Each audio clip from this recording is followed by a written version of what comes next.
कुआर चली जाइथिलो तुम केते खोजलेनी मु तुमको ए कमलदास हटि जा मागरू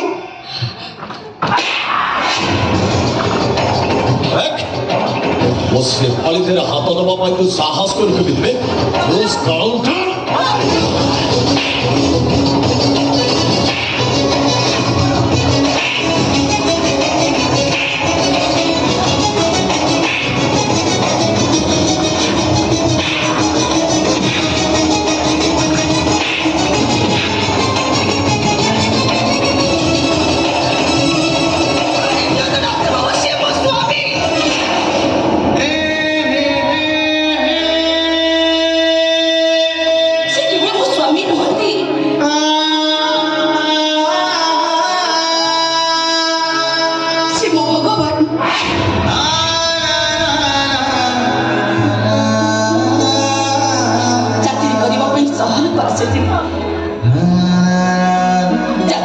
रोजगार करी भारत को मनुष्य करी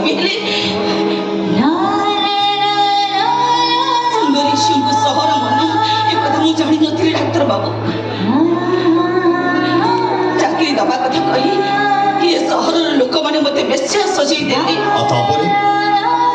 होटेल व्यमता पैलेस राणी मोहन अच्छी नरकर पड़ी सड़वा व्यतीत मो पाखे अन्य उपाय किसी भी नथिले से नरकर मु मुकलवा चाहूली सिना मुकलवा बाट पड़ू नी डाक्तर बाबू हठात हठात कई जन आसी मत गोटे बेनामी चिठी टी दे चली गला और से चिठी रे लिखा थिला मो तुमको भलो पाए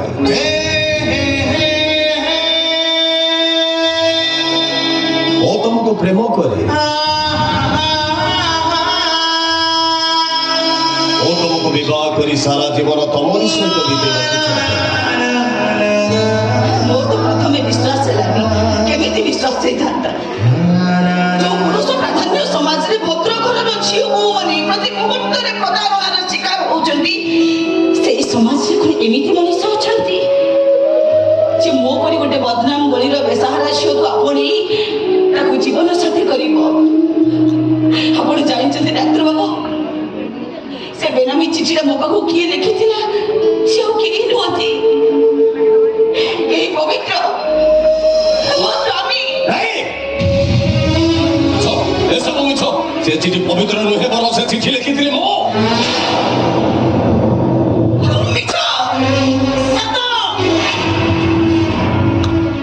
पवित्र नुहे से चिठी लिखी जो दिन तू होटल प्रियमदा पैलेस बाहर को बाहर आसवा कथा ठीक से दिन गोटे इमरजेंसी ऑपरेशन केस रे से विशाखापटना चली गला इमरजेंसी ऑपरेशन लेटर पाइसला पर संपूर्ण व्यस्त हो पड़ी केवल से आंटी को कहले आंटी गोटे झील को भल पाए मुझे प्रेम कर बहुत करी सारा जीवन तारी सहित बीतेगा चाहे आ से झील आज रात मत नेशनल हाईकोर्ट थी हनुमान मंदिर पाखे से अपेक्षा कर बिचारी झीलटा राति अधर एकुटिया जीव कड़े तुम तो सागर घर को नहीं आस खबर पाई सारा पर मुझे पहुंचगली नेशनल हाईवे कट थी हनुमान मंदिर निकट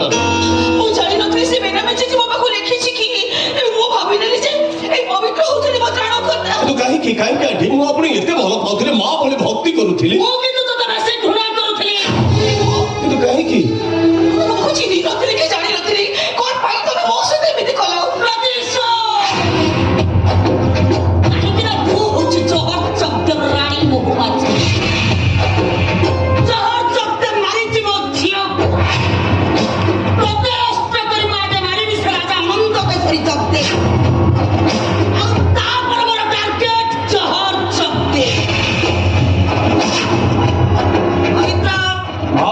आज जो सफाई का दायित्व तो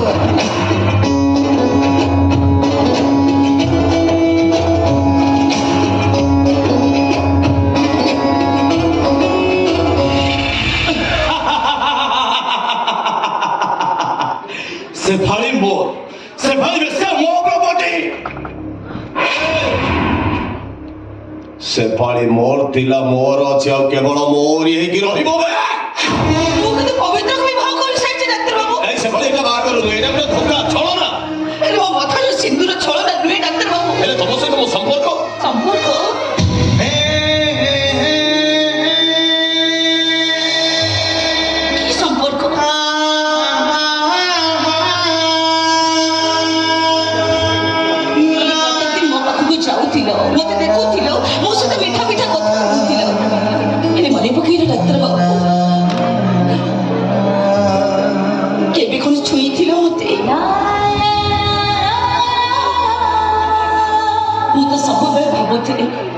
ଲୋକଟା କେବେ ବି ମୋ ଗ୍ରାହକ ହୋଇନଥିବ। ମୋ ଗ୍ରାହକ ହୋଇଥିଲେ ମୋ ଦେହଟାକୁ ଦେଖି ସେ ମୋ ଉପରକୁ ଝାମ୍ପି ପଡନ୍ତା। ଏ ଲୋକଟା ନିଶ୍ଚିତ ଭାବରେ ଗୋଟେ ପାଗଳ ନହେଲେ ପ୍ରେମିକ। ସେମାଳି କଣ କରେ ମ୍ୟାଡାମ? ଚାଲ ମୋ ସହିତ। ଚାଲ କହୁଛି ମାରି ଯାଉଛୁ କୁଆଡେ? ମାରି ଯାଉଛୁ କୁଆଡେ? ସେଫାଳି ଦେହରେ ହାତ ଦବା ପାଇଁ ଚେଷ୍ଟା କରିବୁ ତ ତୋ ହାତଟାକୁ ମୋଡ଼ିକି ଏଇଠି ଭାଙ୍ଗି ଦେବି। ଓ ରିଏଲି? ଗୋଟେ ବେଶ୍ୟା ପାଇଁ ତୋ ମନରେ ଏତେ ଦରଦ? ଠିକ ଅଛି, ମୁଁ ସେଫାଳି ପାଖକୁ ଯିବିନି, ସେଫାଳି ଦେହରେ ହାତ ବି ଲଗେଇବି। ହେଲେ ସେଫାଳି ଆପେ ଆପେ ମୋ ପାଖକୁ ଆସିବ।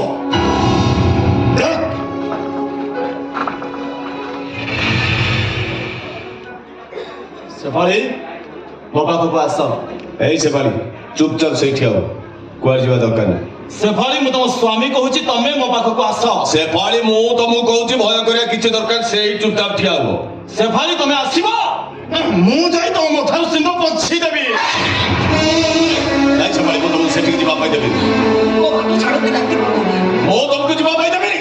ମତେ ଡାକୁଛନ୍ତି ମୋ ବାଟ। ମୁଁ ତମକୁ ସେଠିକି ଯିବା ପାଇଁ କେବେ ତମ ସହିତ ମୋର କଣ ସମ୍ପର୍କ ଥିଲା? ଏବେ ତୁମ ନିଜ ଔକାତ ଭିତରେ ରହିବା ପାଇଁ ଚେଷ୍ଟା କରନ୍ତୁ।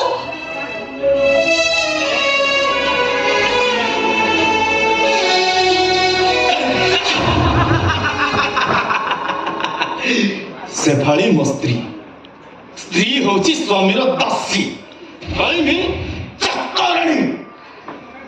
କହିବ ଦାସ, ଦେଖିବୁ ଗୋଟେ ସ୍ୱାମୀ ଚାହିଁଲେ ତା ସ୍ତ୍ରୀ ସହିତ କଣ କରିପାରେ, ଦେଖିବୁ।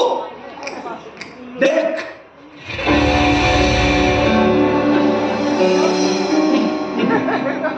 ସେଫାଳି ଆସ, ମୋ ପାଖକୁ ଆସ। ଚାଲିଲୁ, ବସ। ଦୂରେଇ କଣ ବସ, ପାଖକୁ ଆସ। ଏମିତି ବସିଲେ ସିନା ସମସ୍ତେ କହିବେ ସେ ଲକ୍ଷ୍ମୀ ନାରାୟଣ ବସିଛନ୍ତି, ଆଉ ତମେ ଦୂରେଇକି ବସିଛ, ସମସ୍ତେ କଣ କହିବେ?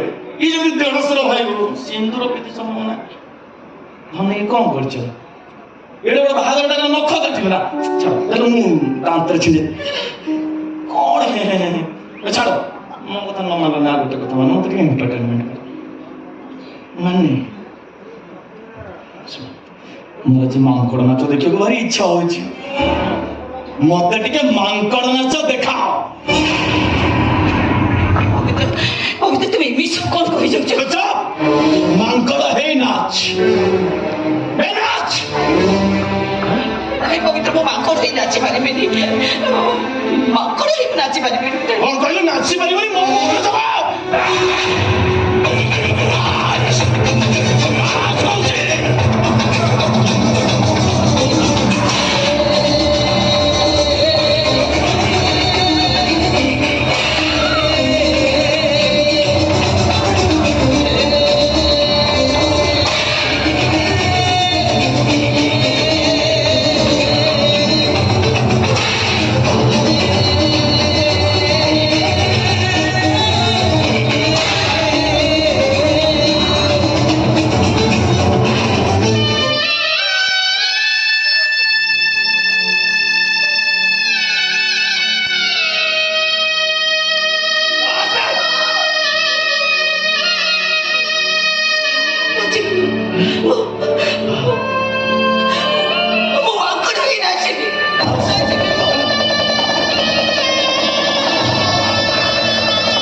ସେଭଳି ମାଲିକକୁ ଦେଖିଲେ ପୋଷା କୁକୁରଟା କେମିତି ଭୁକେ?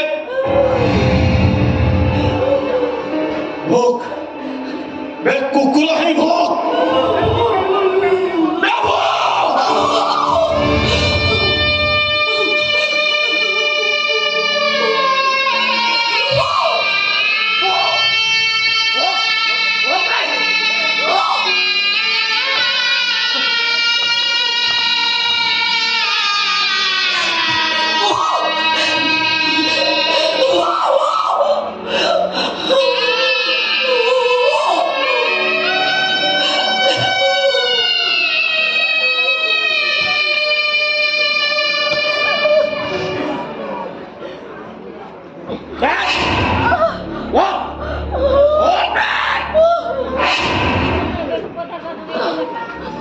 ଦେଖିଲୁ କହିପାରିଲ ତ ଗୋଟେ ସ୍ୱାମୀ ଚାହିଁଲେ ତା ସ୍ତ୍ରୀ ସହିତ କଣ କରିବେ ଦେଖିଲୁ ଆଉ ଦେଖିବୁ ହଉ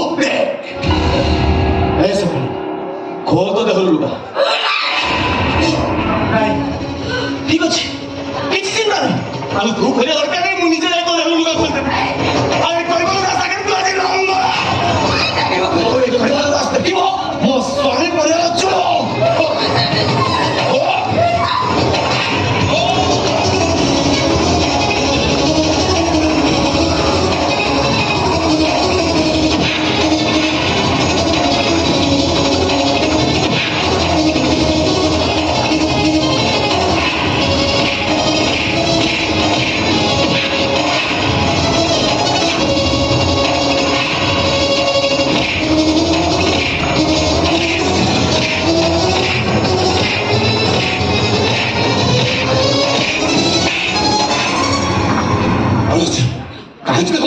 सर ये नॉनसेंस टा शेफाली को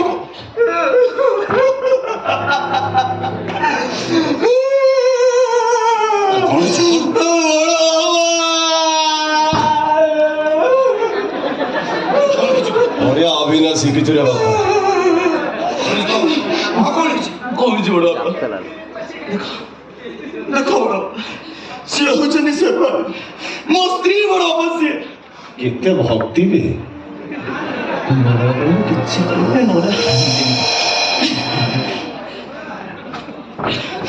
ଜାଣିଛ ବଡ଼ ବାବା ମୁଁ ତାକୁ ବାହା ହେଇକି ଆମ ଘରକୁ ନେଇକି ଆସିଛି ହେଲେ ଏଇ କହିବଲେ କହୁଛି ସେ ଭାଇ ତା ପ୍ରେମିକା ଛାତରୁ ଡେଇଁଦେବି ବଡ଼